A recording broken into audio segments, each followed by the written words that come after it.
Hello दोस्तों, आज हम लोग बात करेंगे साइटिका के बेस्ट इलाज के बारे में। ठीक है, अपने पास बहुत सारे पेशेंट आते हैं जिनकी क्या होता है लेग में, मतलब कि जो हिप होता है, हिप होता है उससे लेकर के और जो लोअर लेग जो होती है ना, वहाँ तक क्या होता है पेन होता है। ठीक है, उसके ट्रीटमेंट के बारे में बात करेंगे आज हम लोग कि जो साइटिका की वजह से जो दर्द होता है उसके बारे में हम लोग आज देखेंगे। ठीक है, तो उसके अंदर जो अपन ये डायग्राम में मैं आपको बता देता हूँ, जो ये जो एरिया आपको दिख रहा है, ठीक है, ये जो नर्व्स जो हो रही है, ये जो स्पाइनल कॉर्ड है ना, मतलब जो रीढ़ की हड्डी होती है उससे ये नर्व निकल के आती है। ठीक है, जिसको तंत्रिका कोशिका अपन बोलते हैं, वो ये निकल के आती है और इस एरिया में यहाँ से लेकर के लोगों को यहाँ तक दर्द वाली प्रॉब्लम होती है, उसको साइटिका पेन बोलते हैं। ठीक है, तो इसके अंदर अपन सबसे पहले देखते हैं कि इसके सिम्टम्स की क्या क्या लक्षण। ठीक है, लोअर बैक पेन, ठीक है, जो ये जो एरिया है, ठीक है, ये जो पूरा एरिया है, इसके अंदर क्या होता है पेशेंट को ये जो एरिया इसमें दर्द होने लगता है। ठीक है, सेकंड नंबर पे जो आता है वो है मसल वीकनेस। ठीक है, अब इस एरिया में क्या होता है, जो ये यहाँ की जो नर्व है वो कमज़ोर हो जाती है। ठीक है, कमज़ोर हो जाती है, इसमें पूरी तरह से ब्लड सप्लाई हो नहीं पाती है,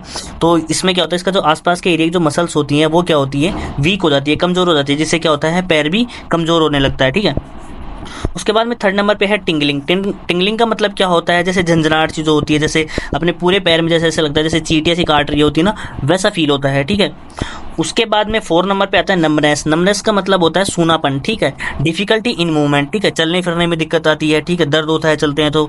इन्फ्लामेशन, जो ये नर्व का जो एरिया है, ये इस एरिया में या हिप में यहाँ पर क्या होने लगती है, सूजन आ जाती है।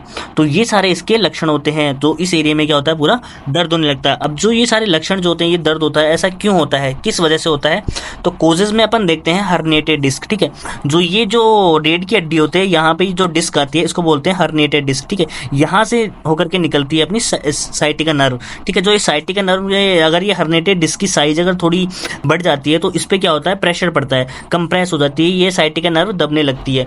इस वजह से ये सारे क्या होता है, दर्द होने लगता है या फिर सूनापन, जो भी सारे सिम्टम्स हैं वो सारे दिखने लगते हैं। ठीक है, सेकेंड नंबर पे आता है स्पाइनल स्टेनोसिस। स्पाइनल स्टेनोसिस मतलब जो ये रीढ़ की हड्डी जो होती है, स्पाइनल कॉर्ड, ये क्या होती है, थिन होने लगती है, मतलब साइज में कम हो जाती है कई बार। तो उस वजह से क्या होता है, जो ये नर्व है इसके ऊपर कंप्रेस होने लगती है, मतलब इसको कई बार क्या होती है, ये डैमेज भी कर देती है, जिस वजह से ये जो साइटिक नर्व है इसकी वजह से जो पूरे पैर में क्या होता है, दर्द होने लगता है। थर्ड नंबर पे आती है इंजरी। जैसे मान लेते किसी तरीके से चोट लग गई, कई बार क्या होता है कि कई जैसे आप देखते हो कि इंजेक्शन की वजह से पूरा पैर खराब हो जाता है, तो वो जैसे साइटिका नर्व डैमेज हो जाती है, तो उस वजह से पूरा पैर खराब भी हो जाता है, तो ये इंजरी भी एक तरीके से हो सकती है। प्रेगनेंसी में क्या होता है कि जो लेडीज होती है उसका जो पोस्चर है, जो शरीर की साइज है, वो बिल्कुल ऐसे हो जाती है, मतलब जो इसके जो स्पाइनल कॉर्ड है ये मुड़ जाती है, जिससे वजह से उसके ऊपर प्रेशर पड़ता है, नर्व कंप्रेस होती है, नर्व पे दबाव लगता है। ठीक है, डायबिटीज़ में भी जो डायबिटिक न्यूरोपैथी है, ठीक है, डायबिटिक न्यूरोपैथी मतलब जो न्यूरॉन्स जो होती हैं, जो नर्व होती है, वो क्या होती है, कमज़ोर होने लग जाती है, जिससे इनको जो आसपास की जो पैर में जो पूरी नर्व जा रही है, आसपास के मसल में पूरा ब्लड सप्लाई नहीं हो पाता है और उसको स्ट्रेंथ नहीं मिल पाती है, जिस वजह से क्या होता है पूरे पैर में दर्द होने लगता है। उसके बाद में आती है ओबेसिटी, मोटापे में भी पोस्चर ऐसा ही हो जाता है। ठीक है, ट्यूमर्स, अगर किसी प्रकार की गांठ है तो उस वजह से ऐसा प्रॉब्लम होता है।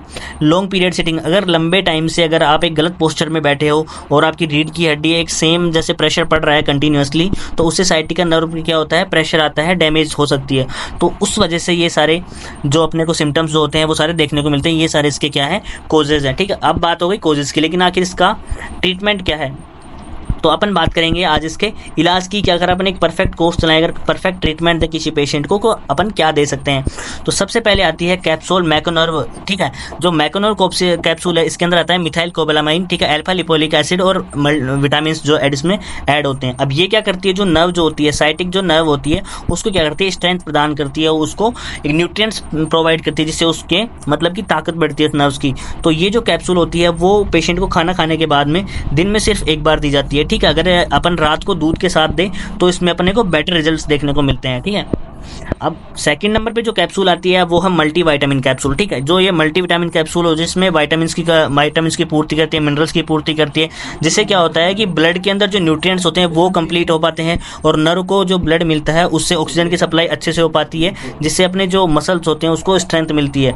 तो ये जो मल्टी विटामिन की कैप्सूल है ये भी दिन में सिर्फ एक बार दी जाती है, तो अगर अपन इसको सुबह दूध के साथ दें तो इसका बहुत ही अच्छा रिजल्ट अपने को साइटिका पेन में देखने को मिलता है। ठीक है, थर्ड नंबर पर जो टैबलेट आती है प्रेगाबाल प्रेगाबालिन एंटी, ठीक है, प्रेगाबालिन एंटी, इसके अंदर आता है प्रेगाबालिन नोटिफाइलिन। अगर पैर में बहुत ज़्यादा झंझनाहट, सूनापन और बहुत ही ज़्यादा दर्द हो रहा है तो इस टैबलेट का यूज़ करते हैं, ठीक है। ये टैबलेट पेशेंट को एक बार सुबह और एक बार शाम को खाना खाने के बाद में दी जाती है, जो कि जो नर्व का जो पेन होता है, नर्व का पेन कहीं पे भी हो, इस टैबलेट को यूज़ करते हैं तो जो दर्द है बिल्कुल 10 से 15 मिनट में बिल्कुल ख़त्म हो जाता है, पेशेंट को अच्छा फील होता है, ठीक है। उसके बाद में 4th नंबर पे आती है इंजेक्शन न्यूरोबायन 4, ठीक है। अगर अपन इंजेक्टेबल फॉर्म में अगर किसी को थोड़ी सीवियर प्रॉब्लम है तो ये इंजेक्शन पेशेंट को IM रूट के थ्रू लगाया जाता है, ठीक है। तो ये इंजेक्शन एक आज लगा दिया तो अपन ने ये एक इंजेक्शन 2 दिन बाद में, मतलब चौथे दिन इंजेक्शन को दूसरा इंजेक्शन लगेगा। ऐसे करके सीवियरिटी के हिसाब से 3 से 5 इंजेक्शन तक पेशेंट को लगते हैं, जिससे उसको बहुत ज़्यादा रिलीफ मिलता है, ठीक है। तो न्यूरोबायन 4 इंजेक्शन अपन IM रूट के थ्रू पेशेंट को खाना खाने के बाद में लगा सकते हैं, ठीक है।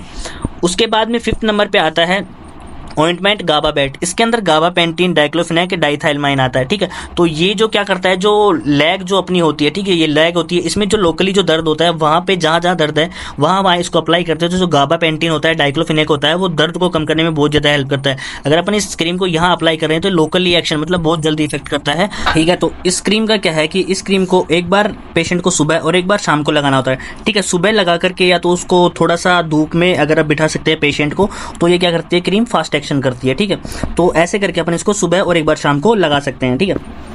6 नंबर पे अगर पेशेंट को बहुत ही ज़्यादा दर्द हो रहा है, ठीक है, अगर हैंड टू हैंड जो आपको ट्रीटमेंट देना है, बहुत ज़्यादा दर्द हो रहा है, तो उसके लिए आप इंजेक्शन डायनापार को और इसमें के अंदर 2 ml डेक्सोना मिक्स करके आप उसको IM रूट से लगा सकते हो, ठीक है। तो आपको ये हैंड टू हैंड जो पेन होता है उसको रिलीफ करने में बहुत ज़्यादा हेल्प करता है, ठीक है। तो ये कंप्लीट ट्रीटमेंट जो है 15 डेज मतलब 15 दिन के लिए पेशेंट को दिया जाता है, ताकि उसको एक फिक्स अमाउंट का रिलीफ मिल सके, ठीक है, एक वैल्यूएबल रिलीफ उसको मिल सके।